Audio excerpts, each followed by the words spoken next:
Olá, bem-vindo ao canal da Outcomp. Eu sou o Nilton Barbosa. Eu sou o Felipe Panzera. Esse vídeo faz parte de uma série onde nós falamos sobre 10 itens que você não pode ignorar na hora de comprar um coletor de dados. Nós já falamos sobre alguns desses itens e hoje nós vamos falar sobre os tipos de leitura disponíveis no mercado.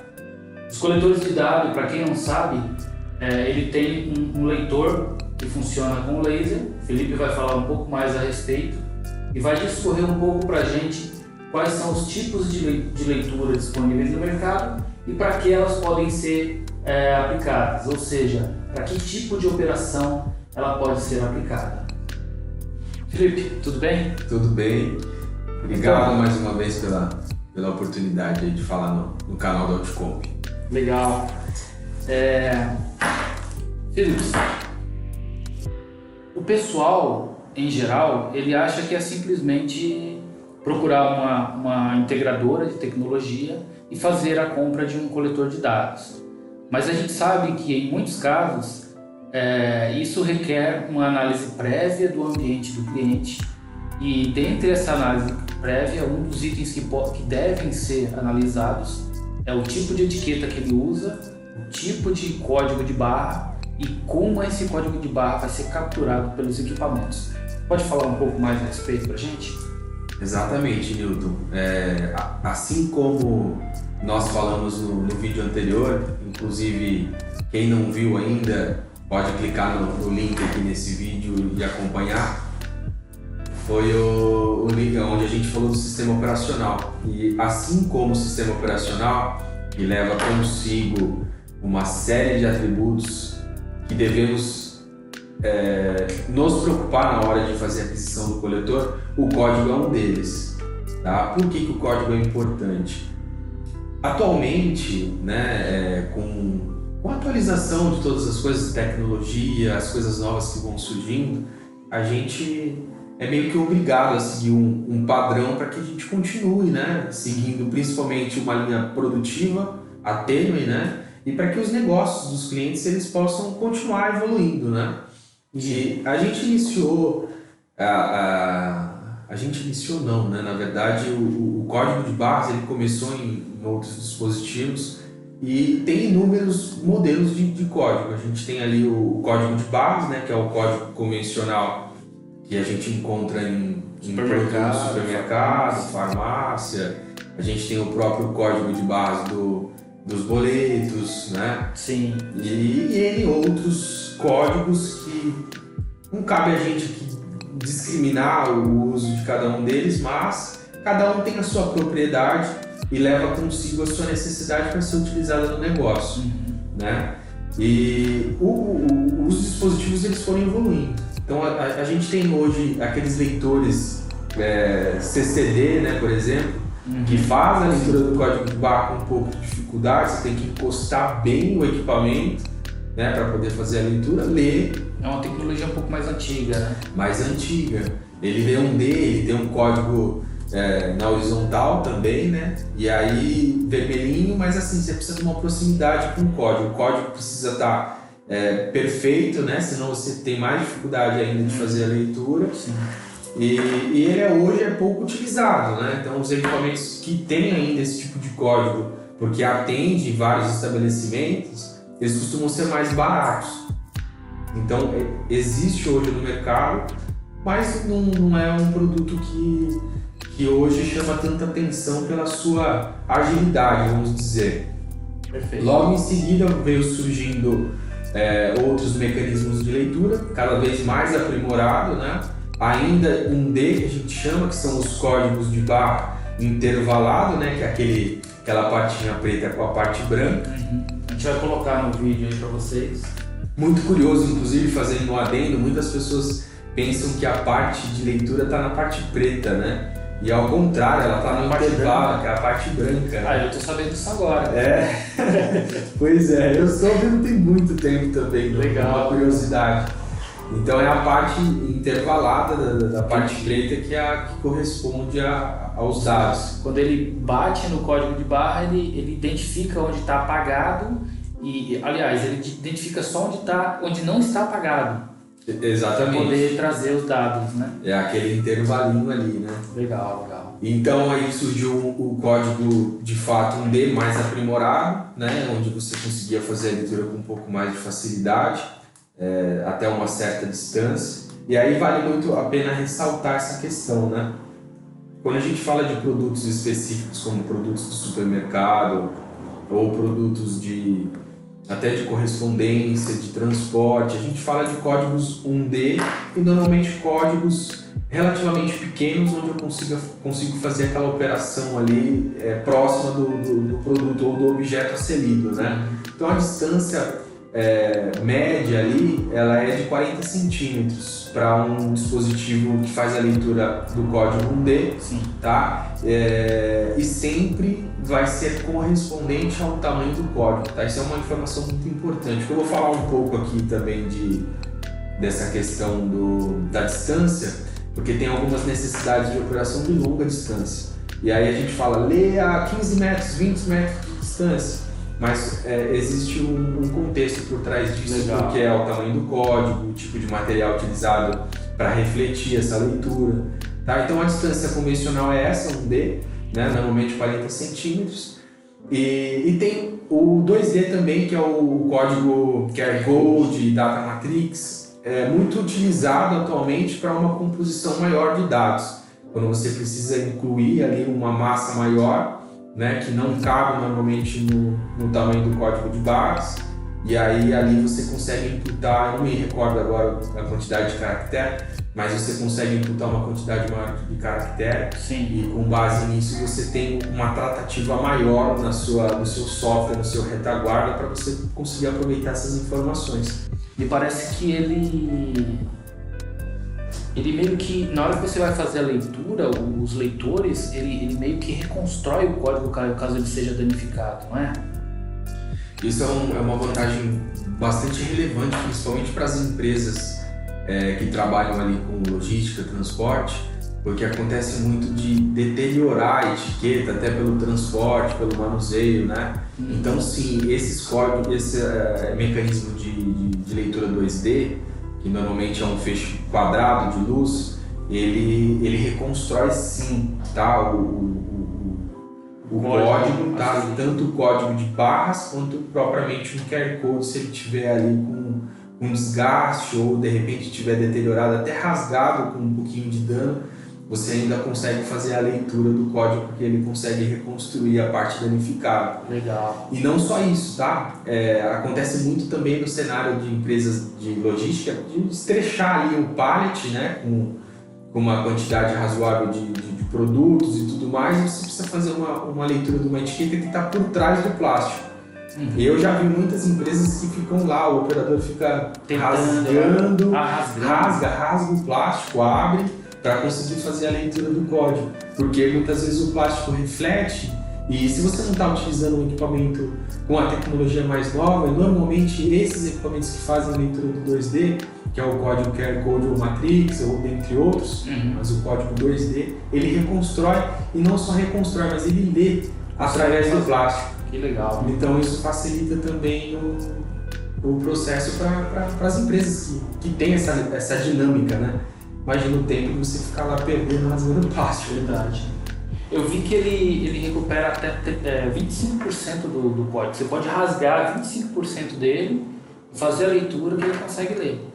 Exatamente, até 25%. Que legal, hein? Até às vezes ele chega até a estar mais opaco, às vezes até na sua visualização que está sujo, né? Até aparenta estar mais que 25%. Mas a leitura, ele consegue fazer a leitura tranquilamente. Bacana. Legal. E além disso, uma das vantagens pelo que eu estou vendo aqui, uma das vantagens do QR Code em relação ao código linear, não sei se você lembra, mas no varejo, quando você imprimia uma etiqueta de gôndola e por algum motivo você tinha a cabeça riscada em um determinado lugar, você meio que prejudicava a leitura daquela etiqueta no código linear. Já no código QR Code você não tinha problema. Então você acabava economizando um pouco, porque você não precisava trocar imediatamente aquela etiqueta, aquela cabeça. Essa é uma abertura bacana de um problema que, de certa forma, você acaba consertando indiretamente, Sim. né? Porque você está utilizando um dispositivo para fazer a leitura do código. E para esse cenário do varejo, onde utiliza a etiqueta numa gôndola, a parte deteriorada ali, ou seja, da cabeça de impressão da impressora que faz a impressão da etiqueta, ela realmente desconstruiu o código. Então, se você ia com equipamento 1D, tentava fazer a leitura, e você tinha dificuldade. Muitas vezes não lia a etiqueta e tinha que ou imprimir em outra impressora, né? Uma nova etiqueta para você fazer a leitura, ou digitar o código no teclado, né? Então, sim, ajudou muito nesse aspecto, né? Muitas vezes por uma falha na cabeça que é comum, sim, você acontecer, né? Diante da quantidade de impressão e até do tempo de uso do equipamento, você acaba podendo utilizar por um pouco mais de tempo, né? sim. E você falando dessa parte de varejo, até dessa parte de etiqueta, me lembrou um pouco uma situação que a gente teve em um cliente, né? Onde a gente conseguiu ajudar ele nessa transição do código de barras, né, pro código QR Code, Sim, né? sim. Então foi uma solução bacana, né? Exato. Que foi feita ali para essa dinâmica e que trouxe bastante resultado para a empresa, né? Até porque na situação, vou contar um pouco da historinha, né? Era um inventário com auditoria e tudo, então através da etiqueta de código de barras não era possível muitas vezes você extrair informações suficientes, então você tinha que explorar a informação do produto, da etiqueta, então você não tinha ali uma equalização das informações para conseguir medir principalmente se o produto que estava na gôndola estava com o mesmo preço do sistema, né? Exato. Então, através do QR Code, a gente conseguiu colocar a informação do RP do sistema, conforme a atualização dele, no fim do código do produto.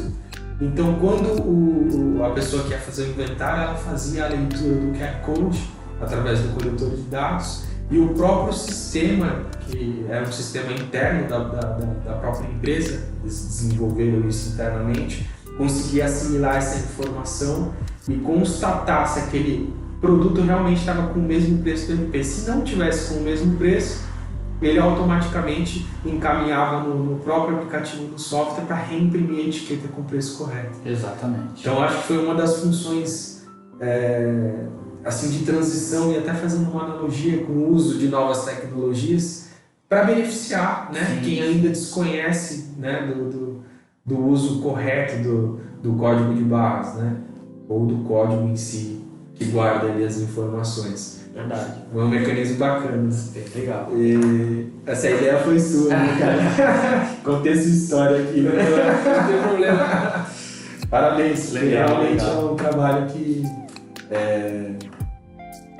demanda, né, um certo conhecimento sobre tecnologia e a gente explorar, né, o que há de novo. Às vezes tem a gente vê muito no mercado as pessoas com medo de explorar a tecnologia, com medo de errar. Cara, a tecnologia, eu acho que tá aí, a gente tem que aproveitar, né? Exatamente. Facilitar a nossa vida, né? Facilitar a vida, né? Legal. Bacana. E tem também um outro que a gente fez lá também, não sei se você lembra, do EAN 128. Para quem não sabe, o EAN 128, ele é possível você colocar a data de vencimento do produto.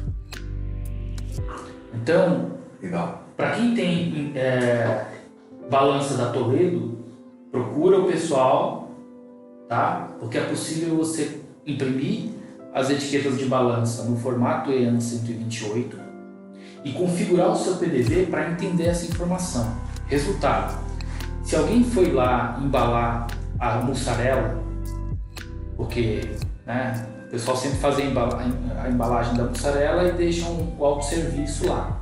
E aquilo tem um vencimento, geralmente é curto, né? Se você configurar a sua balança para imprimir no 128 e o seu PDV para entender isso, caso alguém esqueça de tirar o produto da gôndola quando ele vencer e o cliente chegar a pegar esse produto, Quando bater lá no PDV, ele não vai passar.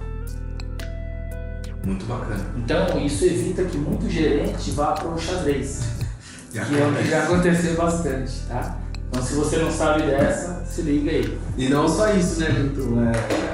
A questão de preço também, essa auditoria, né, que a gente acabou de mostrar aqui na transição do código para o QR Code, que ajuda a minimizar esse tipo de problema, é muito comum também nas redes de varejo, né? Sim, sim. Porque o mix é muito grande de muito produto grande. e a troca nem sempre acontece na mesma constância e os valores não são os mesmos do PDV, o que acaba gerando problema não só com a questão do preço, mas muitas vezes com o próprio cliente, que fica uma situação Exato. desagradável, né? Existem clientes que se sentem lesados e existem pessoas que acabam se aproveitando da situação. Verdade. Tem os dois lados. Tem os dois lados.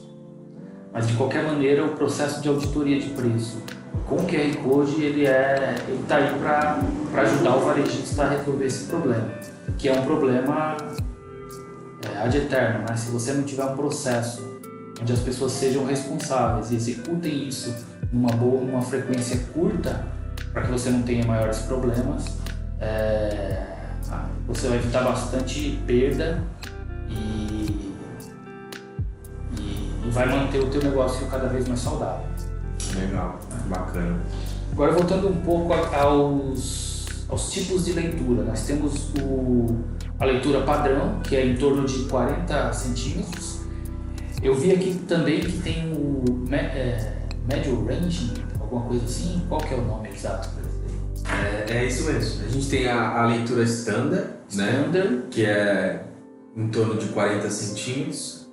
Tudo vai ser relativo. Não adianta você pegar um código, por exemplo, um código daqueles produtos de farmácia que às vezes é pequenininho e tentar ler. Então, assim, é uma distância relativa. Quando a gente aborda 40 centímetros, é uma média da maioria dos códigos. Por exemplo, um código de gôndola, um código de um produto de gôndola de supermercado. Então, esse tipo de código são códigos que você vai ler com uma distância aproximada de 40 centímetros. Esse é o standard, tá?